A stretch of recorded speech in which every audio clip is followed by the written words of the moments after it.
बोलिए श्री सद्गुरुदेव की जय। सद्गुरु श्री कबीर साहेब की जय। विश्व वंदनीय संत सम्राट बंदी छोर सद्गुरु श्री कबीर साहब जी, मेरे हृदय मंदिर के आराध्य परम पूज्य सद्गुरु श्री महान साहब जी, पूजा के योग्य सभी संत समाज, मैं चरण कमलों में सिर झुका के तेरे बार बंदी करता हूँ। बोलिए श्री सद्गुरुदेव की जय। सद्गुरु श्री कबीर साहब जी विचार मानव संतों में से एक महासंत थे, विवेकी संत थे, त्यागी बैरागी संत थे, उपकारी संत थे, सबका भला चाहते थे, बुरा किसी का नहीं चाहते थे। सदग्रंथ बीजक सद्गुरु श्री कबीर साहब जी का है। जो भी सदग्रंथ बीजक को मन लगा करके पढ़ेगा और साहिब के भाव को अपने हृदय में उतारेगा, नियम से चलेगा, तो उसके जीवन में कभी भी किसी प्रकार का कोई विकार नहीं आ सकता है। विकार कब आता है कि हम संत गुरुजनों की वाणी पर विचार नहीं करते और अनर्गल कुछ का कुछ कहने लगते हैं। इसलिए हमारा सारा कर्तव्य बेकार चला जाता है, सारी मेहनत बेकार हो जाती है ना। जैसे प्रजापति लोग बर्तन बनाते हैं और बना के रखते हैं, अब पीछे कोई पोतता रहे तो उस बेचारे की मेहनत बेकार चली जाती है। ठीक इसी प्रकार से हमारी भी मेहनत बेकार जाती है। हम संत गुरुजनों की सेवा में आ गए और त्याग बैराग से ना रहें, अपने जीवन को सही ठीक ना बनाएं तो पूरा जीवन बेकार हो जाता है, पूरा जीवन धूमिल हो जाता है। दिन दूने रात चौगने बेकार चढ़ते ही चले जाते हैं, पूरा बेकार हो जाता है। इसलिए हर समय विचार करना चाहिए। उठते समय विचार, बैठते समय विचार, कहते समय विचार, चलते समय विचार, कहीं प्रवचन बोलना है तो उसमें विचार, हर समय विचार। कोई हमारे द्वारा भ्रम में ना फंस जाए, भ्रम रहित वाणी बोलना चाहिए साधु। ये नहीं देखना चाहिए जहाँ बहुमत ज़्यादा है, कौन है, क्या है। अरे सारा संसार तो भ्रम में फंसा हुआ है और आप भी भ्रम का उपदेश दोगे तो संसार का क्या होगा।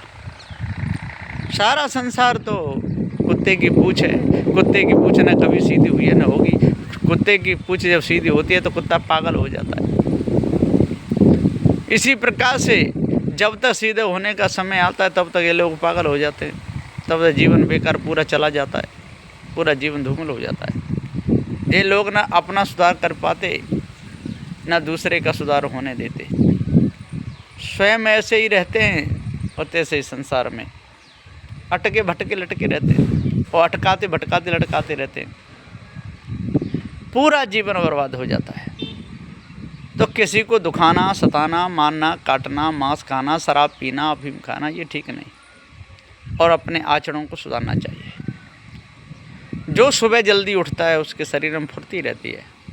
जो सुबह उठ के काम करता है उसकी नस नाड़ी सारी चल जाती हैं। जो सुबह उठ के जल्दी नहा लेता है उसका दिमाग ठीक रहता है, याद करने में भी मन लगता है, सदग्रंथों को भी याद कर सकते हैं। जो आलसी होते हैं शाम को जल्दी सो जाते हैं और सुबह 10 बजे तक जगते हैं, पूरा जीवन उनका आलस में रहता है।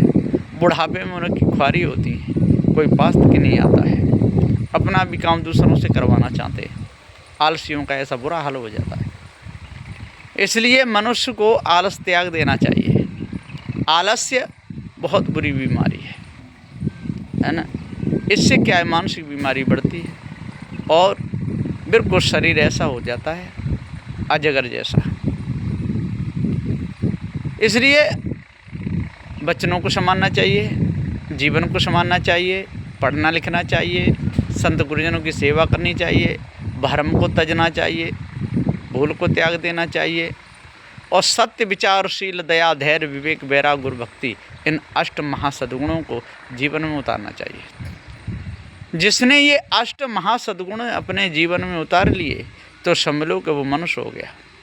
और जिसने अष्ट महासद्गुण अपने जीवन में न उतार पाए तो फिर वो मनुष्य नहीं है, वो पशुओं से भी गया बीता है। तो अब हमारा विचार है कि हम क्या बनना चाहते हैं, है ना। एक 100 रोटी खाता था, उसका नाम भी 100 जी था। माता पिता ने कहा बेटा तू 100 रोटी खाता है, करता कुछ नहीं है, कुछ काम कर। उसने कहा मेरे से काम नहीं होता। माता पिता बोले तो हमारे घर से निकल जा।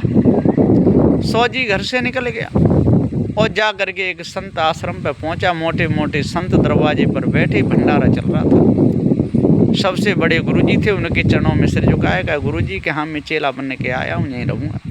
यहाँ क्या होता है कि यहाँ सेवा करते हैं, यहाँ पूरे दिन भंडारा चलता रहता है, कभी किसी की तरफ से कभी किसी की तरफ से।